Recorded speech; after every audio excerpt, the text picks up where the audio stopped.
Vous avez été des millions à danser sur son harmonica. Greg Zlap, évidemment, il a fait danser sur les concerts géants de Johnny Hallyday, au Trocadéro. Des millions, je le disais, qui dansaient, qui chantaient sur cette harmonica de Greg Zlap. Greg qui arrive avec un nouvel album et c'est toute la musique qu'il aime, toute la musique qu'on aime, Greg. Ça y est, cet album est là.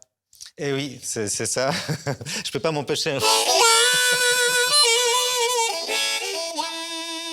C'est une grande joie pour moi. Ouais, c'est une grande joie de continuer à chanter, je disais à chanter, à jouer Johnny. Mais tu as raison, parce que Johnny, en fait, il considérait l'harmonica comme une voix. C'est ce qu'il m'a dit d'ailleurs. Il m'a dit, Greg, toi, tu ne joues pas de l'harmonica, tu chantes avec ton harmonica. Et ça m'a un petit peu encouragé dans cette idée de réinventer les chansons de Johnny, toutes ces belles chansons, avec le son de l'harmonica. Oui, oui. Combien de temps avec Johnny sur scène? Combien de concerts avec lui, avec le boss devant, là? C'était dès la première rencontre, en fait, quand il m'a dit « Est-ce que tu veux partir en tournée avec nous ?» J'ai dit oui, sans hésiter. Et c'était parti pour donc 10 ans de tournée, 282 concerts ensemble. On a des images. Regarde, Greg et Johnny.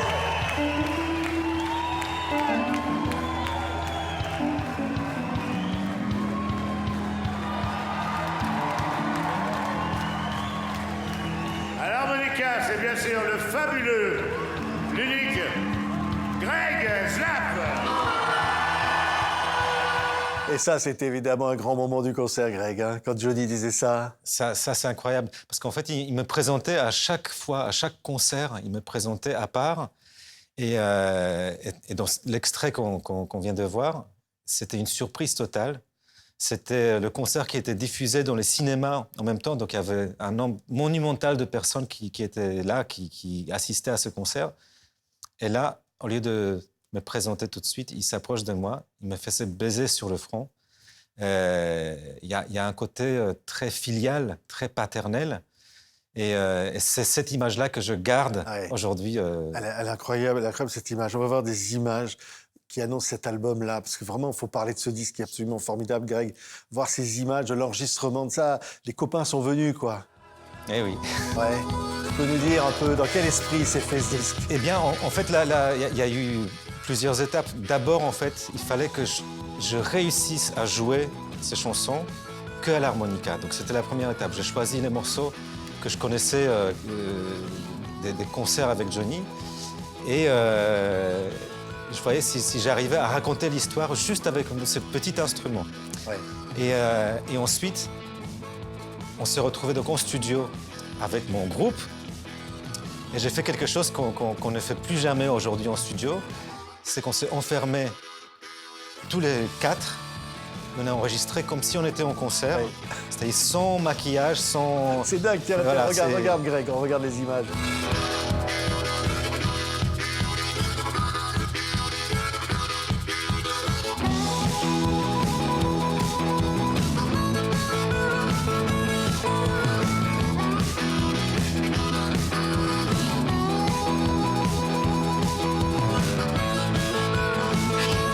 Et alors ça, c'est vrai que c'est dingue de voir ça, hein, Greg. Oui, enfermé dans le studio, hein. Ah oui, c'était vraiment pour préserver l'esprit de la scène. Parce qu'en fait, on connaît tous les chansons de Johnny sur les disques. Mais sur scène, c'était complètement autre chose. C'était Johnny improvisé. Il y avait des solos, il nous poussait à faire des solos. Et surtout, il y avait cette interaction avec le public. C'est-à-dire, à chaque concert, ça se passait d'une manière différente en fonction de chaque lieu, de chaque moment différent. Et c'est cet esprit-là que je voulais transmettre à travers l'album. Donc il fallait enregistrer comme si on était en concert. Oui, alors là, on voit sur la table, là, tiens, on va montrer, Greg, il est venu avec ses instruments. Hein, c'est incroyable, cette petite boîte-là, il y a tout là-dedans. Il y a ta vie, hein, Greg. Hein. Et voilà, donc en fait, chaque harmonica a une lettre et c'est une note de musique. Donc, en fait, pour chaque note de musique, j'ai un harmonica que je vais choisir en fonction du morceau. Donc là, par exemple, c'est Gabriel. Là, ça va être la musique que j'aime. C'est ce qu'on va faire, Greg. Après, tu vas nous en jouer un peu. Regardez les images, des images de ce que ça donne en concert, la tournée de Greg, parce qu'il va passer dans les plus grandes salles Casino de Paris, puis partout. Regardez ces images.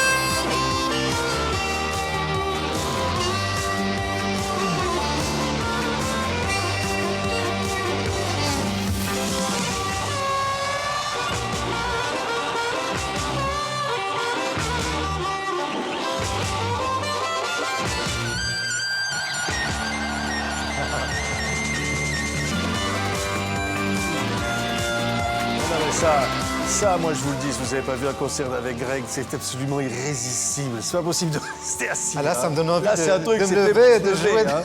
Un truc de fou, hein. L'harmonica, ça déchaîne ça, Greg. Bah, oui, parce que en fait, ce qui s'est passé avec Johnny, c'est que on imagine l'harmonica au coin du feu, c'est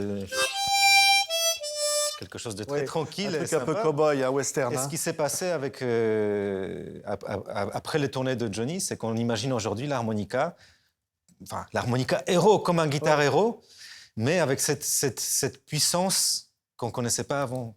Oui, c'est incroyable. Alors, il y avait toujours un moment, vraiment, tout le monde attendait. Il annonçait une jeune femme, hein, irrésistible. On était les martyrs de l'amour. On va regarder ces images. Greg, c'était des grands moments sur scène. Greg Johnny pour Gabriel. Ah oui, je pense que c'est vraiment inédit. Moi qui connais l'histoire de l'harmonica, avoir un moment comme ça avec un chanteur qui échange avec l'instrument comme ça, parce que c'était un duo sur Gabriel. C'est vraiment quelque chose d'extraordinaire. Oui, oui. Alors, Gabriel, c'est un moment très fort au niveau de l'harmonica. On va entendre extrait donc du nouvel album de Greg. Gabriel, tiens, écoute ça. Tu vas nous dire un peu comment tu joues ça. Écoutez-le. C'est Gabriel.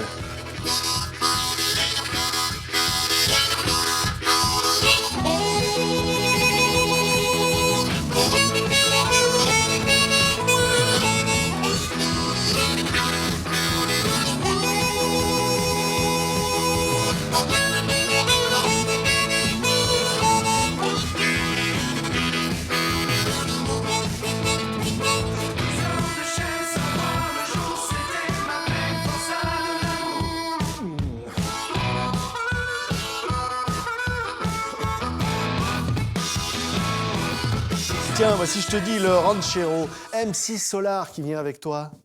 Ça, c'est une belle, belle rencontre. C'est une rencontre magnifique. On n'y penserait pas comme ça, Ouais. mais en fait, J'ai croisé l'un d'entre eux. on a un point commun dans une proche avec MC Solar. Donc lui, il appelle ça le freestyle. Moi, j'appelle ça l'improvisation. Écoute-le, écoute-le.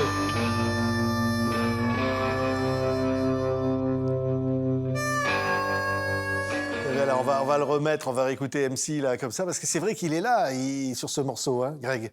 Ah oui. Il amène ses mots. C'est Et incroyable. en même temps, il aime l'harmonica. Hein. erraient des mecs en jean Écoutez. dignes du royaume Ming. J'ai croisé l'un d'entre eux dans une proche contrée. C'est sur l'harmonica qu'il va se présenter.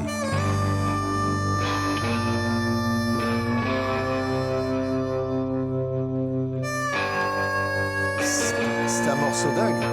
C'est du MC, hein. Vraiment, hein, là, avec l'harmonica, c'est fou. Hein. C'est vraiment, on est dans un univers presque de cinéma là.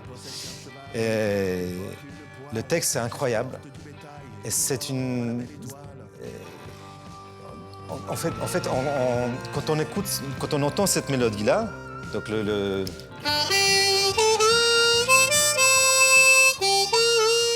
ben, en France, tout le monde va crier « Mais oui, c'est le pénitencier de Johnny ».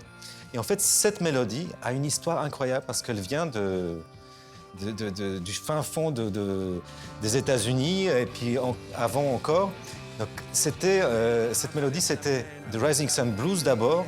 Ensuite, elle a été adaptée par les Animals. C'est devenu un tube monumental. Johnny l'a adapté à son tour. Et nous, on a fait une version encore différente, donc avec MC Solar, qui a réinventé les paroles de cette chanson. Mais Johnny est toujours là. Ouais. Donc c'est en quelque sorte un trio, avec MC Solar, Johnny et moi. Fabuleux, allez, c'est sur cet album, voilà, le vinyle hein, de Greg là, qui vient d'arriver. Moi, je sais pas, mais Johnny, jusqu'au bout, parce que c'est vrai que tu l'as accompagné, même quand il était malade, à la toute fin, il était toujours là à chanter du rock'n'roll. Et moi, je me souviendrai toujours de ses entrées sur scène, même jusqu'au dernier moment où il était fatigué, il était atteint par la maladie. Juste avant le concert, il s'est redressé, il devenait un géant, il montait sur les planches et il faisait un show de rock'n'roll à fond. Et pour moi, c'est ça l'héritage de Johnny, c'est de montrer que la scène, c'est quelque chose de sacré qui nous porte et on ne doit jamais prendre la légère. Ouais, il est toujours resté droit. Il est toujours, comme je disais, le boss sur scène. Même malade, même soigné en coulisses. C'était terrible d'ailleurs, il souffrait, j'imagine. Il souffrait, bien sûr, mais sur scène, il retrouvait la vie. Et ce qui est fou, c'est que j'ai rencontré Johnny sur la musique que j'aime, sur cette chanson. Et je l'ai quitté donc, pour le dernier concert. Le dernier instant sur scène, c'était la musique que j'aime. On était tous ensemble avec les vieilles canailles, Johnny et moi à l'harmonica. Et donc, cette image me reste. Et pour moi, Johnny est resté jusqu'au bout sur scène, debout. Et alors, c'est vrai qu'un jour, il est venu te voir, il a dit « Dis donc, ma chérie, c'est moi. Tu pourrais pas me faire un truc à l'harmonica là-dessus ?» Alors, c'est pas le titre le plus connu. Écoutez, on a la version de l'album, tu vas nous le jouer. Écoutez, ma chérie, c'est moi, Greg Slap. C'est une adaptation, évidemment, de rock'n'roll américain, comme Johnny à Memphis a enregistré ça. Il adorait ça. Alors moi, il aimait le rock'n'roll. Hein. Alors moi, je connaissais pas du tout cette chanson. Il m'a appelé une fois. Donc je décroche le téléphone. Il me dit « Salut Greg, c'est Johnny. Est-ce que tu connais Ma chérie, c'est moi ?» Donc je dis « non, ça me dit rien. » C'est un vieux morceau que j'ai chanté sur mon album Rock à Memphis. Et là, Johnny se met à chanter cette chanson. Donc je l'ai découvert au téléphone. C'est Johnny qui me l'a chanté. Il l'a chanté au téléphone. Oui. Il a chanté « Ma chérie, c'est moi » au téléphone. Oui, il m'a chanté toute la chanson. J'étais complètement stupéfait. Et quand on a enregistré l'album, j'ai appelé mon ami Marca. Grand musicien qu'on salue en Belgique. Hein. Oui. Et donc je lui dis « Salut Marca, est-ce que tu connais Ma chérie, c'est moi ?» Il me dit « Non, je connais pas, c'est quoi ?» Je dis c'est une chanson de Johnny. Tu vas voir, elle est géniale. Est-ce que tu serais d'accord pour la chanter sur mon album ? Et voilà. Écoutez la voix de Marca.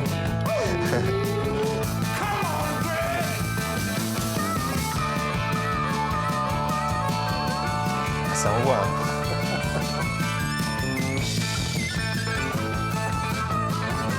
Ça, on va continuer le morceau. On va continuer le morceau pour entendre la voix de Marca qui va revenir. Ça, on est quoi dans l'impro là, quand on est sur le pont, le solo là? Ah oui, alors là j'ai une histoire là-dessus, sur ce morceau. C'est que à un moment, Johnny voulait arrêter de jouer Gabriel. Et il m'a dit, Greg, ne t'inquiète pas, on va trouver un autre morceau pour ton solo. Et quand il m'a appelé, il m'a dit, voilà, est-ce que tu peux trouver un solo sur Ma chérie, c'est moi ? Moi, je me suis mis à travailler, à préparer un solo qui dépote. Et finalement, on l'a pas joué en tournée, Ma chérie, c'est moi, puisqu'il m'a dit, Greg, l'harmonica me manque sur Gabriel, est-ce que tu peux refaire le solo de Gabriel ? Mais quand j'ai enregistré l'album, je me suis dit, non, mais c'est un morceau fabuleux. Il fallait le mettre, voilà, c'est ça. Et donc, oui, il y a cette impro à l'harmonica, là-dessus. C'est génial. Alors, écoutez, la voix de Marca, tiens, il arrive. Habite au 15e, ne sois pas étonné, ma chérie, c'est moi, encore moi. Et j'ai besoin d'amour, ne sois pas cruel, et laisse-moi. Je trouve qu'il incarne bien l'énergie, en fait, de... Oui, il incarne bien l'énergie. Hein. Oui, en fait, moi, je crois entendre Johnny dans les années 60, 70, en fait, avec cette fougue.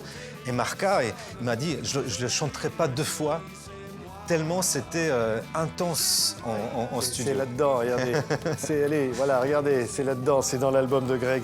L'idole des jeunes, On tient la nuit. C'était les tout débuts de Johnny. C'est important de jouer des morceaux comme ça, qui incarnent le début de la légende de Jean-Philippe Smet, qui va devenir Johnny. Hein. Mais oui, je me souviens de Johnny, en fait, avec sa guitare, qui, sur la dernière tournée, en fait, il jouait l'idole des jeunes, tout seul à la guitare, avec tout le poids de sa carrière. Et on retrouvait cet éclat dans ses yeux. C'est l'éternelle jeunesse, quoi. C'est incroyable. Oui, écoutez ça, le moment nostalgie.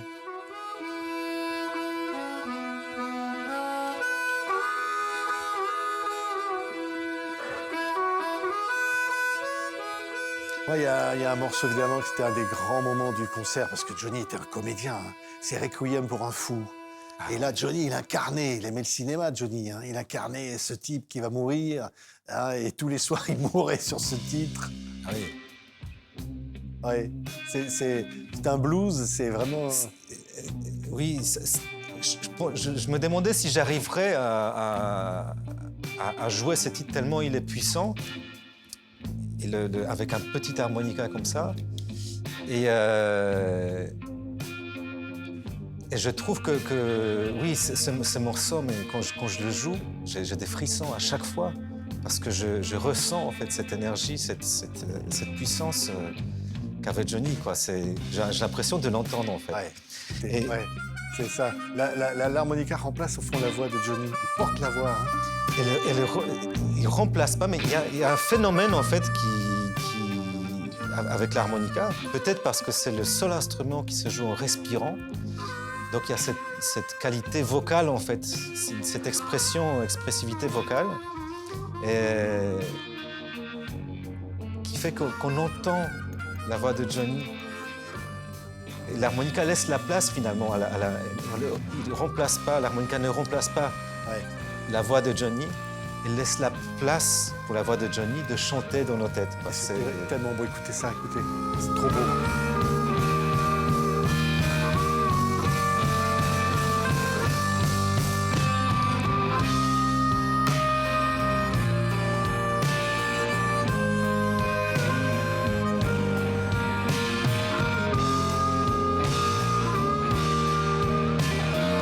Il y a plein d'invités. On va voir, on ne peut pas tous les citer. Tiens, Nono du groupe Trust qui vient. Norbert Nono-Kriev.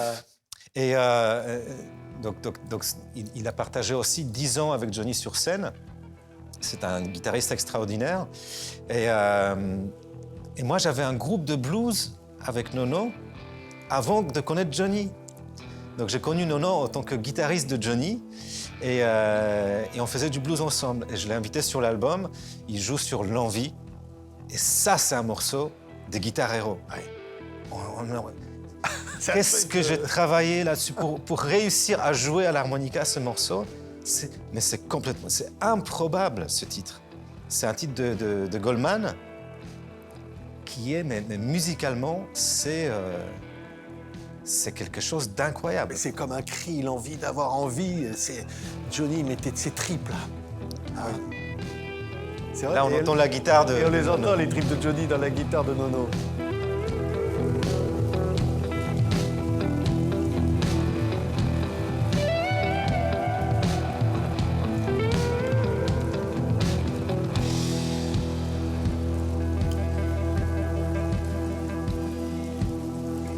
Je sais pas vous, mais regardez, voilà, cet album-là, vraiment, c'est de la bombe, comme on dit. Hein. En fait, Johnny l'aurait adoré.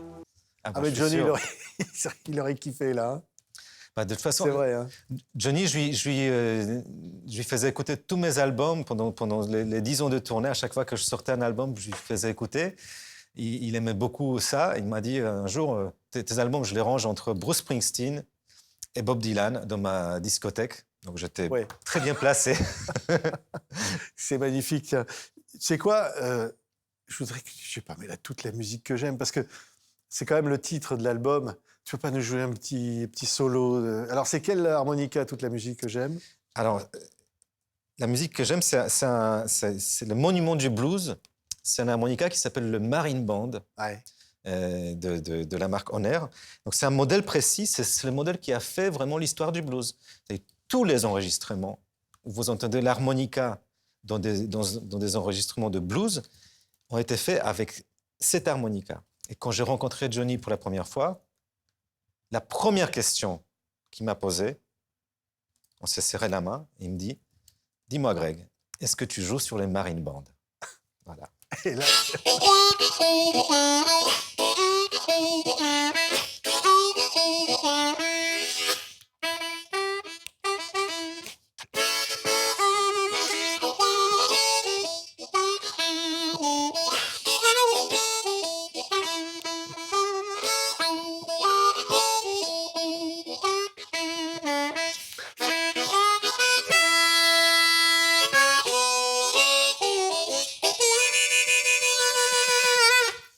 Waouh! Et un coup de chapeau à Michel Mallory, hein, qui évidemment a composé ce titre. C'est un standard.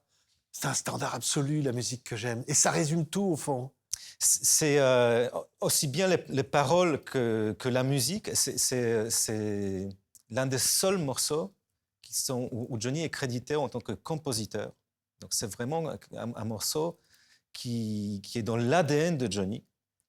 Et j'ai parlé avec Michel Mallory de la séance d'enregistrement. Il m'a dit que c'était très dur. Il repoussait en fait l'enregistrement de cette chanson parce que ça lui tenait tellement à cœur. Et finalement, il dit dans les studios, c'était enregistré à Londres, dans les studios à côté, il y avait d'un côté des musiciens de David Bowie, de l'autre côté des musiciens de Rolling Stones. Et finalement, les uns sont venus et les autres, et ils ont lancé ce blues, et ils ont enregistré, donc dans la version d'origine, on a aussi les musiciens qui se mélangeaient avec les musiciens de Johnny. Et il y a pas mal de mystères là-dessus. Est-ce que vous savez qu'en France, quand les gens tapent dans les mains en concert, souvent les gens tapent à l'envers. Je ne sais pas, c'est culturel. Donc c'est très perturbant pour les musiciens américains, par exemple, parce qu'on va faire 1, 2, 3, 4, les gens vont taper comme ça. Sauf sur la musique que j'aime. Parce que c'est écrit d'une manière tellement maligne que le riff de guitare qui commence, c'est 1. Ça commence sur le deuxième temps, et du coup, les gens, naturellement, se mettent à taper dans les mains comme il faut. Et ça arrive à tous les concerts. Il y a autre chose, donc ça, c'est très musical. La mélodie des couplets, qui parle du blues, qui parle de souffrance, elle est écrite en mineur, donc dans une tonalité mineure. Et quand on arrive sur le pont, la musique vivra tant que vivra le blues. Là, la mélodie passe en majeur.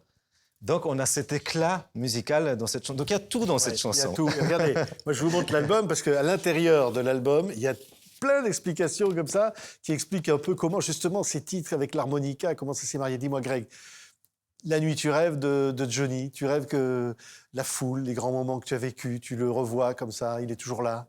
Oui, pour moi, la musique, pour moi, se fait en concert. C'est cette rencontre avec le public et c'est un moment unique. Et en fait, souvent, je pense que si on remontait aux origines de l'humanité, eh ben, dans les cavernes, il y avait déjà des musiciens et des gens autour qui écoutaient. Et donc, l'essence de la musique, la fonction de la musique, c'est celle-là, c'est de réunir les gens. Oui. Et aujourd'hui, c'est exactement la même chose. On a les disques, c'est assez récent, en fait, que la musique se fait enregistrer. Mais là où ça se passe, là où l'émotion passe, c'est en live. Oui, mais ça veut dire que quoi, Johnny, sa force, c'était quoi? C'était presque immatériel. Il y avait quelque chose qui se dégageait, qui était de l'ordre du mystérieux. C'était mystérieux, il avait beaucoup d'intuition et énormément d'humanité. Et même en dehors de la scène, c'est-à-dire quand on lui parlait, il vous regardait droit dans les yeux et il se passait quelque chose. C'est-à-dire il y a cette énergie qui passait. Et donc, c'est ça que les gens ont ressenti en concert. Oui. Et c'est ça qui ne va jamais disparaître. L'âme de Johnny, ça va rester toujours. Bien sûr. C'est au fond, tu te dis ça. En fait, il a laissé son empreinte dans toutes les musiques, voilà, dans toute la musique que j'aime, effectivement, dans toutes ces chansons qu'il nous a fait découvrir, dans toutes ces chansons qu'on chante dans nos têtes parce qu'on les connaît bien. Ouais. Et voilà, la musique vivra tant que vivra le blues et Johnny sera toujours là. Ouais, tiens, grave-moi le cœur. Love Me Tender. On va se quitter avec ça. Évidemment, il admirait beaucoup Elvis, Johnny. Il admirait beaucoup Elvis. Je l'ai vu souvent chanter en anglais, donc cette chanson Love Me Tender d'Elvis. Alors, ce qu'il faut savoir, c'est que ce n'est pas une chanson d'Elvis, c'est une chanson plus ancienne qui date d'un siècle avant. C'est une chanson qui est née en même temps que l'harmonica, en fait. Et donc Elvis l'a adaptée, c'est devenu Love Me Tender. Johnny l'a adapté à son tour. C'est devenu gravement le cœur. Mais il n'a jamais enregistré sur un album. Il a chanté en répétition. Et sur l'album, donc c'est Thomas Dutronc qui interprète cette chanson et c'est la première version de cette chanson enregistrée sur un album. Donc Thomas Dutronc est le premier finalement qui a fixé cette chanson dans un studio pour un album. Merci Greg. Regardez-le comme il est. La magie continue avec ce sourire et cet enthousiasme. La voix de Thomas, évidemment. Et j'ai un petit cadeau pour toi. Ah non, mais là, attends. On va se quitter avec ça. On va se quitter ça avec... Mais c'est quoi le cadeau? Montre. Voilà. C'est quoi? Ça, c'est un harmonica Ah, une petite harmonica. pour toi. Marqué Greg Zlap. Regardez. Merci Greg. Je ne sais pas en jouer, mais... Eh ben, je vais t'apprendre. Merci Greg. Greg Zlap.